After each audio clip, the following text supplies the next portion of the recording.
So just wanted to get some of my post-game thoughts while I'm in the moment, while I'm here. Just get some of them out. This is not going to be my full game review. I'm going to do a full game review where I go through and I'll grade the offense, defense, special teams, how they perform against my keys to the game, all of that. I got to sit down, look at the stat line. I'm in the stands and I'm watching this game and I'm in the moment and the environment. So I'll have to sit down and get the stats and figure some of the more detailed notes out like you expect from one of my videos. But just wanted to talk about what I'm feeling right now. This is, I don't get to go to a lot of Boise State games. I don't get to fly up here and go to a lot of games. And so I cherish the moments when I do.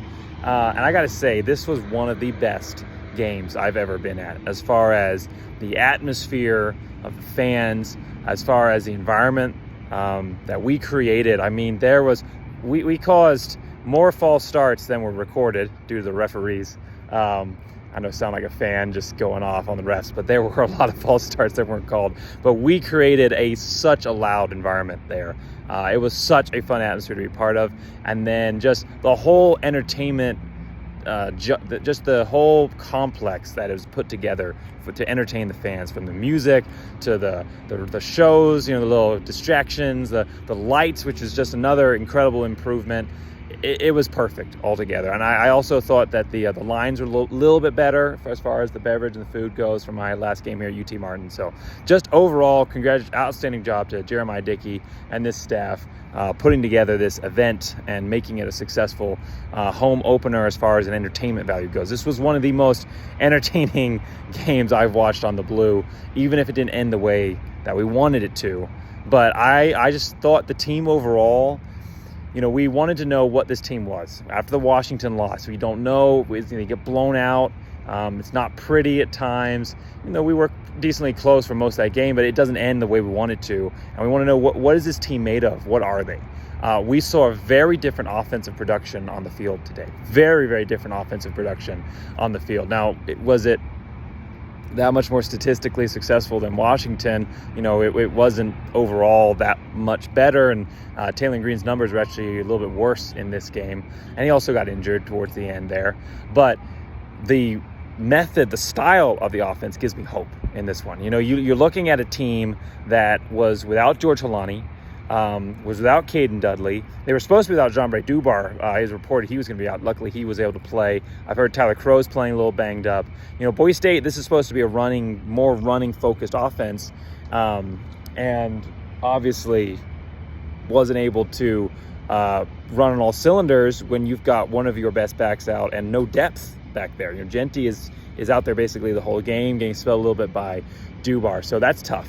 But when you have the two-headed rushing attack back, when Holani is healthy and good to go, this is going to be a very difficult offense to stop.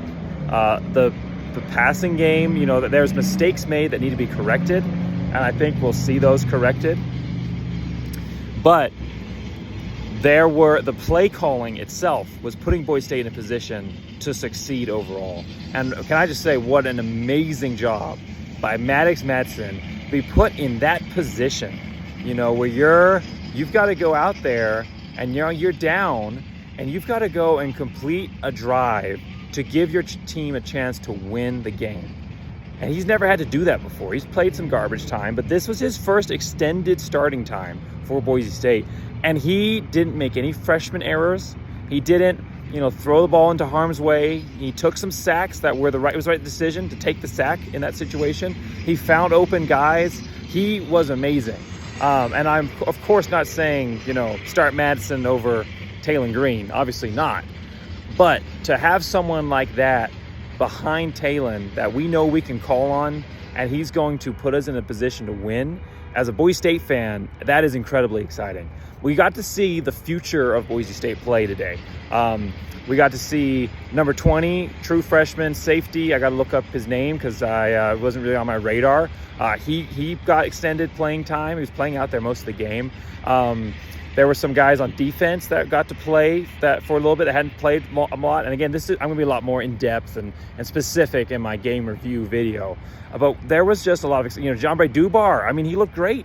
he looked really, really good, very, very fast. Obviously, he's a freshman, and obviously, I think there's still some development there. But he looked incredible as well. I think once Helani moves on, and it's the Genty Dubar show, it's going to be picking up at the same level that it was before with those two. So overall, the offensive line, pass blocking was great, and there's some negatives as well. The rush, we didn't block well in the run defense.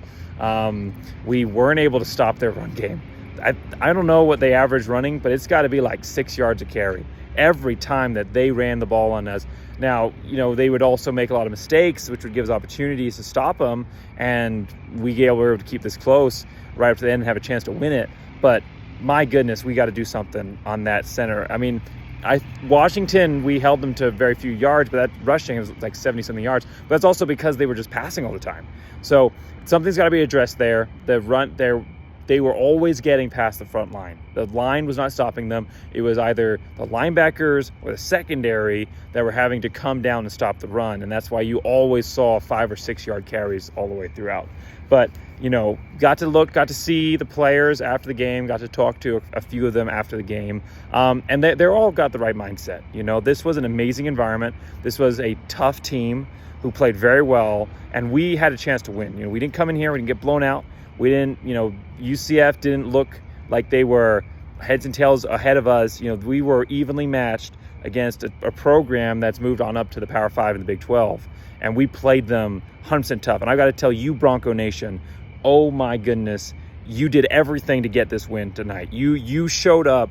The noise, the continual, just throughout. Anytime they're on defense, even if they broke a third down, got a first down, and broke some yardage, and that's depressing. It brings the fan base down. But you guys kept it up. You guys kept the noise going the whole game. So overall, outstanding job by all of you who are in the stands today. Incredible in atmosphere, unmatched in college football atmosphere that Bronco Nation put on the field today. And I know the UCF fans that were visiting today, they were very impressed by that as well. So absolutely outstanding job to you, Bronco Nation, for showing up and bringing that energy. This is a team we got to stick with. There's some learning, there's some development. Obviously, it's a young secondary that showed up and played so much better today. There was 2 picks that were off of deflections, but they were there where they needed to be to get those picks. And they were able to stop most of the deep passes. They corrected the mistakes. They didn't continue the trend items. So there were mistakes made, and I'm going to go into in-depth, and I'll break it down, and I'll give you much more in-depth review versus this kind of rambling discussion.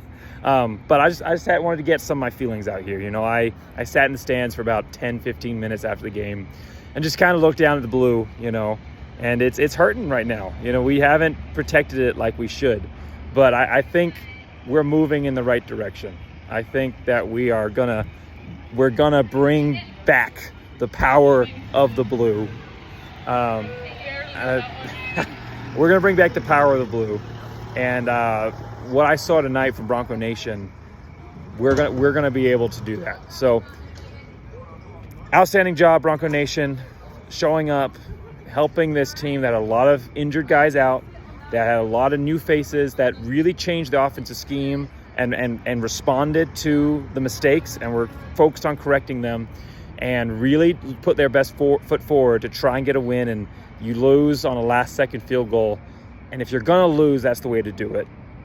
50-50, win or lose situation where you show that you were just as good as the team that beat you. And that's what we saw tonight. Another night, slightly different situation. Boise State wins this game. So outstanding job overall by this team. Outstanding job overall by the coaching staff addressing the issues and the mistakes from Washington and moving forward to press and get better. And then incredible, I'll just kind of give you a little preview of what you grade Bronco Nation is going to get, because you guys got an A++ for showing up the way you did tonight and bringing the noise and bringing the heat and bringing the passion. So outstanding job, tough one, move on. There's a lot of season left and a lot to be fought for, and I'll go more in depth in my actual game review. So thanks for sticking with me. Thanks for sticking through the audio issues with I'm just out in public space here as people driving by. But thanks for sticking with me, listening to my discussion, my thoughts here, and make sure you listen out for the game review, probably coming out Probably coming out maybe later tonight or tomorrow. Probably more pushing probably tomorrow. But thanks for listening. Thanks for sticking with this team, Bronco Nation. And we're going to get them to that Mountain West Championship. That's all on the line, and that's what we're pushing for next. So thanks so much for watching. Make sure you like, subscribe, and as always, go Big Blue!